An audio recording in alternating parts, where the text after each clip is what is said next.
Zee 24 तास एक पाऊल पुढे। दिल्लीतल्या महाराष्ट्र सदनातला घोटाळा, अपुरी राहिलेली कामं यावर भाजप विधानसभेत प्रश्न उपस्थित करणार असल्याचं किरीट सोमय्या यांनी आज दिल्लीत म्हटलंय। कुठली कामं अपूर्ण राहिली आहेत त्यावर रिपोर्ट तयार करून तो विधानसभेचे विरोधी पक्षनेते एकनाथ खडसे आणि प्रदेशाध्यक्ष देवेंद्र फडणवीस यांना देणार असून त्यांना विधानसभेत यावर प्रश्न उपस्थित करायला सांगणार असल्याचं त्यांनी सांगितलं।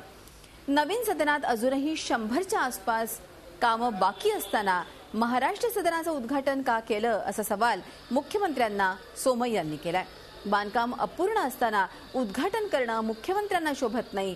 उद्घाटन झाल्यापासून सदन बंद आहे, यावर मुख्यमंत्र्यांनी माफी मागितली पाहिजे अशी मागणी त्यांनी यावेळी केली। भुजबळ आणि मंडळींनी स्वतःला कॉन्ट्रॅक्ट मिळावं यासाठी प्रयत्न केले आणि त्यात पैसेही खाल्ले आणि मुख्यमंत्र्यांनीही त्यांना अडवलं नाही। महाराष्ट्र सदन आपली शान आहे, मात्र हे सदन भ्रष्टाचार सदन असल्याचंही त्यांनी म्हटलंय।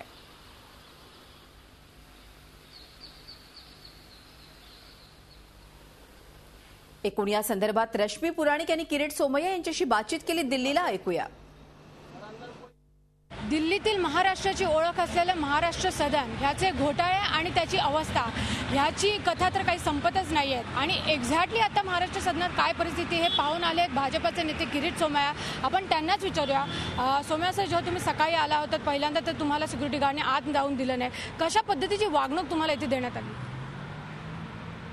मला असं वाटतं की महाराष्ट्र सदनाचं नाव आता भ्रष्टाचार सदन करण्यात काही हरकत नाही। 4 जूनला उद्घाटन केल्यानंतर सर्क्युलर निघतात, घोषणा केली जाते की कोणी जाऊन राहू शकते आणि 2 महिन्यानंतर इथे मी चौकीदारांना विचारलं, त्यांनी सांगितलं कि जिस दिन उद्घाटन हुआ उसी दिन से ये सदन बंद है, यहाँ कोई आदमी रह ही नहीं सकता क्योंकि सब जगह पे शॉक लगता है। पानी की सिस्टम खराब हो गई है, वोटर पंप हाउसिंग सिस्टम का सत्यानाश हो गया है। माझ्या हातात हा 25 जुलै 2013 म्हणजे परवाच सार्वजनिक बांधकाम खात्याचा एस्टिमेट आहे, जे नवी दिल्लीचे निवासी आयुक्त यांनी 100 कामं बाकी आहेत त्याची यादी महाराष्ट्र सरकारला पाठवली। त्याचा एस्टिमेट PWDने दिला आहे की एवढ्या कोटीची कामं बाकी आहेत। सगळं फ्लोरिंग पासून, फर्निचर पासून, छत पासून, electric system, water system, harvesting सगळ्यात बाकी आहे। आज पहिला शॉक मला असं बसला की त्यांनी आतच जाऊ दिलं नाही आणि आत गेल्यानंतर वरची स्थितीने खालची स्थिती सगळी बघितली, सगळेच खड्डे खड्डे, शर्मेने मान खाली। तर हे होते किरीट सोमय्या यांनी म्हटलं खरं तर दिल्लीतील महाराष्ट्राची शान असलेल्या महाराष्ट्र सदनामध्ये फक्त आणि फक्त भ्रष्टाचारच झालेले आहे आणि यामुळेच लाजेने शर्मेने आपली मान खाली जाते। झी मीडियासाठी व्हिडिओ जर्नलिस्ट सदाशिव, रश्मी पुराणिक, नवी दिल्ली। दरम्यान महाराष्ट्र सदनात जाताना अडवणूक केल्यामुळे किरीट सोमय्या यांनी संताप व्यक्त केलाय आणि भुजबळांच्या सांगण्यावरूनच आपली अडवणूक झाल्याचा आरोपही त्यांनी केलाय। किरीट सोमय्या को तो अंदर आने दो, बोलो।